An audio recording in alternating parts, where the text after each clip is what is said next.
Hace muchos años, bastantes años, ocurrió seguramente el siglo pasado, pero muy al principio, un escritor llamado Edmundo de Amicis logró una gran obra llamada Corazón, diario de un niño. Pone al final de cada mes un cuento y se llama así cuento mensual. Uno de los cuentos se llama De los Apeninos a los Andes y narra cómo un niño italiano, los Apeninos están en Italia, un niño llamado Marcos, va a buscar a su madre a América, a la Argentina. En la vida real enfrentamos que la niñez es poco respetada, poco apreciada y, si mucho me apuran, estimados veedores, auditorio desde el Congreso, si mucho me apuran, hasta poco deseados. Se les falta mucho el respeto, se les explota.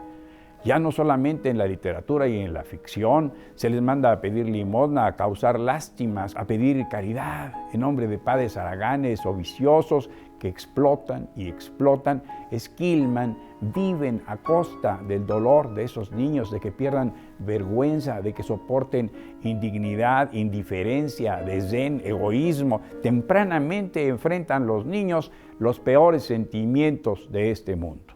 Manuel Sergio Aguilera, quien estudió en la secundaria 15 Albert Einstein y llegó al Departamento de Distrito Federal, me narraba alguna vez, cosas que asombraba entonces, 20 años atrás o 25, que había niños que dormían en las alcantarillas de la Ciudad de México, en los drenajes, en las entrañas sucias, en los peores laberintos de la ciudad, entre malos humores, entre roedores, entre plagas, entre pulgas, empiojados, llenos de liendres, llenos de mugre. ¿Cómo vivir así? ¿Cómo tener una infancia dorada y feliz? Por eso muchos niños toman las de Villadiego, es decir, ponen pies en polvorosa, huyen, escapan y se ponen y se exponen a mayores peligros. Un niño en la calle, a medianoche, de madrugada, en las sombras, ¿qué hace? ¿Dónde duerme? ¿Dónde come? ¿Qué será de él? ¿Qué destino le espera? ¿Cuál será su porvenir? ¿Acaso alguno dorado quizá? Imposible. Cada vez será más difícil, más encontrado, será más susceptible. Chamaco, ven aquí, el malvado trato. Ahora son niños que pululan, que mendigan o que asaltan en el nombre de bandidos verdaderos o bandidos cuajados, bandidos adultos que los explotan. Por eso esos niños empiezan a ser prófugos, huyen de su propia vida aquí mismo. Luego entonces, cuando la emprenden, como alguna vez escribiera Luis Spota en su inolvidable libro Murieron a mitad del río, esos mexicanos también cruzan el río y con esa aspiración hoy son los niños los que quieren cruzar el río o migran o andan o vagabundean. Niños errantes, niños sin destino, niños que estorban. Y ahora, súbitamente, el mundo descubre que son miles los que en esta frontera sur de México, la Chiapaneca, con rumbo a la frontera norteña de México, que linda con los Estados Unidos de Norteamérica, van los niños de varias nacionalidades, paso a paso, erráticos, errantes, caminantes infatigables, enfermos, anémicos, caquécticos, sedientos, van tras un destino incierto. Allí van. Y si llegan allá, pues los ponen en reservas como hacían antes con los indios navajos o los apaches o los pieles rojas que conocimos en las películas. Ahora son cárceles. Y llegan ya a ser 60,000 casi y preocupación del presidente de los Estados Unidos. El presidente Obama dice, señores del Congreso, señores congresistas de la Cámara Baja y de la Cámara Alta, necesitamos más dinero para poder atender a estos niños que nos han llegado por miles, por oleadas y van a seguir llegando. La migración es un problema del mundo entero. Es hora de rescatarlos, es hora de verlos como niños, como personas caras, elevadas, dignas, necesitadas de afecto, de cuidado, de cariño, para que puedan tener esa anhelada niñez dorada, por lo menos pasadera. Aquí en México es preocupación. Las autoridades mexicanas, autoridades de migración, de la Secretaría de Gobernación y desde la Presidencia de la República, el presidente Enrique Peña Nieto encabezó hace poco una reunión en la frontera sur, en Chiapas, con el presidente de Guatemala.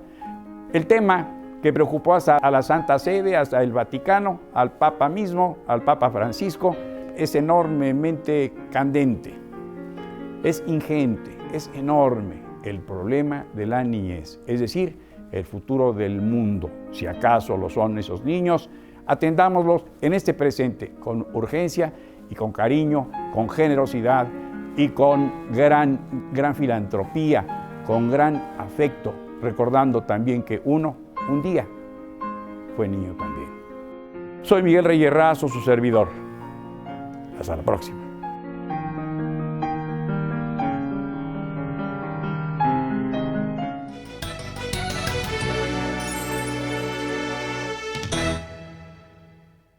Bien, estamos aquí conversando con los señores diputados Mario Dávila Delgado, del Partido Acción Nacional, y el doctor y diputado Antonio Sansores Sastre, del Partido de la Revolución Democrática, y hemos estado analizando algunos de los muchos aspectos que tienen que ver con la salud y con la prestación de los servicios sanitarios, en un país tan complejo, de tantas desigualdades, en donde lo ideal sería un sistema universal y una cobertura universal, pero somos un país lleno de asegúnes, ¿verdad? Y de diferencias regionales, y los servicios no se pueden prestar igual a los desempleados de las zonas semirurales o rurales de Oaxaca que a los obreros de la zona industrial de Monterrey o de Saltillo, de todas las partes donde la industria permite la incrustación de las personas en un sistema pensionario de salud y todo lo demás.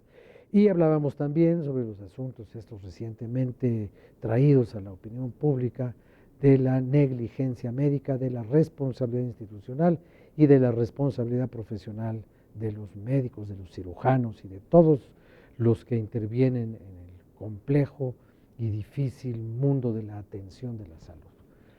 Nos decía usted, diputado Dávila. El tema de la separación de la parte de un acto de salud en una integración, por ejemplo, la parte institucional, la parte humana, la parte médica, la parte de la condición del paciente y ahora nuevamente como otro factor, la parte jurídica. Tendremos que verlo de una manera integral, tendremos que evaluar y a su vez establecer una legislación donde participen todas estas personas o instituciones para que vayamos caminando hacia lo que muy probablemente se va a presentar. Y este tema de Guadalajara pues hace que los médicos se manifiesten en 50 ciudades del país, observando que este detonante que fue el caso, pues da para poder trabajar en estos temas, para poderlo legislar y que vayamos caminando hacia lo que a nuestro país conviene. Esto es muy importante y tenemos que obtener el objetivo de estar listos para el futuro, pero una gran parte de este futuro es la legislación que tendremos que trabajar, tanto a nivel federal como a nivel estatal, en los congresos locales, con la parte de la institución, de las instituciones médicas, con la parte de los consejos o colegios médicos, con la parte institucional de gobierno, por ejemplo, la CONAMED, que tengan un rol más activo, que tengan un rol de mayor involucramiento, pero sobre todo de mayor efectividad, que pienso que nos falta hacer esa integración en México para estar en buen momento. Algunos hospitales, sobre todo hospitales privados, han resuelto este problema de una manera muy sencilla. Cuando una persona acude para una cirugía, por ejemplo, le pasan un contrato y en ese contrato él se compromete a no presentar ninguna reclamación posterior a la intervención derivada de complicaciones o consecuencias no previstas. ¿Usted le firma esto o no lo opero? Entonces, como el señor ya trae la urgencia en ese momento, y aparte creo que ya está pagó, entonces dice, yo firmo lo que me pongan, pero sáquenme de este agujero. Y entonces el médico expresamente dice, por tratarse de una intervención que afecta a órganos tales y tales y tales, puede haber estas consecuencias y el paciente asume que en caso de una complicación tal no será responsabilidad del médico tal y cual, y renuncia expresamente a cualquier litigio, queja, tal y cual, y entonces nos pasamos automáticamente del otro lado, la indefensión total del paciente. Entonces, pues, ¿de qué lado nos ponemos, diputado Sansores? Mire, esto está muy práctico. Una trabajadora social, con el simple hecho de que firme el alta voluntaria en un hospital público, está involucrada en el acto negligente. Y eso no es así.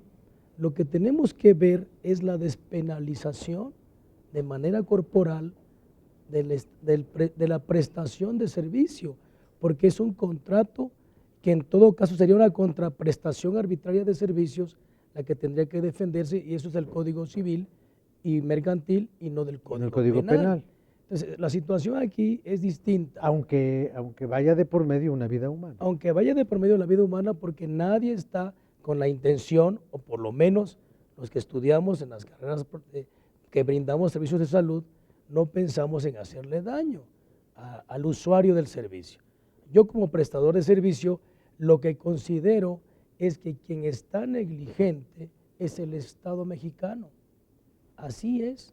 O sea, no tiene la cobertura de los servicios y tiene hospitales que no tienen los insumos, y lo decía hace un momento de manera acertada usted, porque no ha permitido la Secretaría de Hacienda el que se contrate personal de base, y hay 110,000 mexicanos en un estado de precariedad que hasta pena debe de darnos mencionarlos, que hay más de 100,000 mexicanos contratados por el Seguro Popular que sus familiares no tienen derecho alguno en la seguridad social.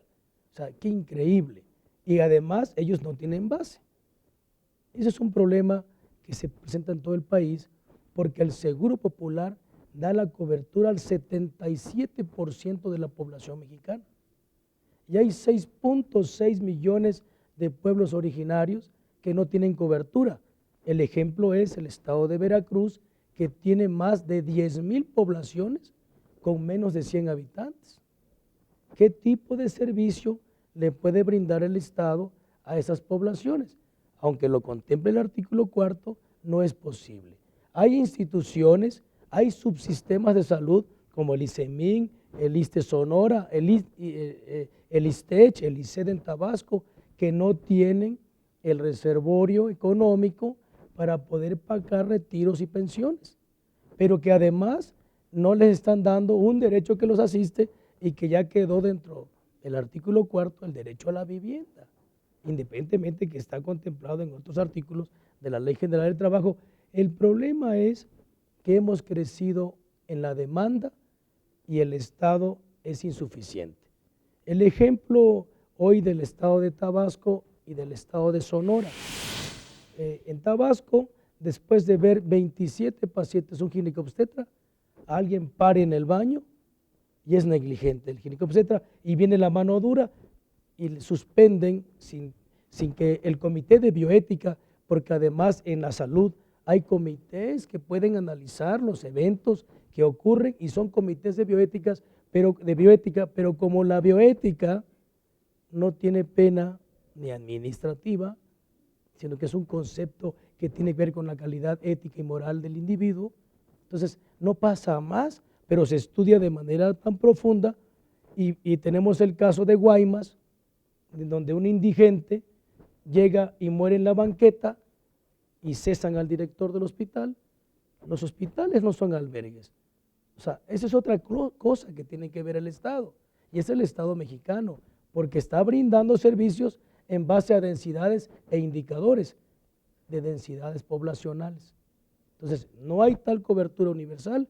Aquí teníamos, yo en tribuna decía, ¿cómo es posible que hoy, y que sí se puede, se consolide la compra de fármacos?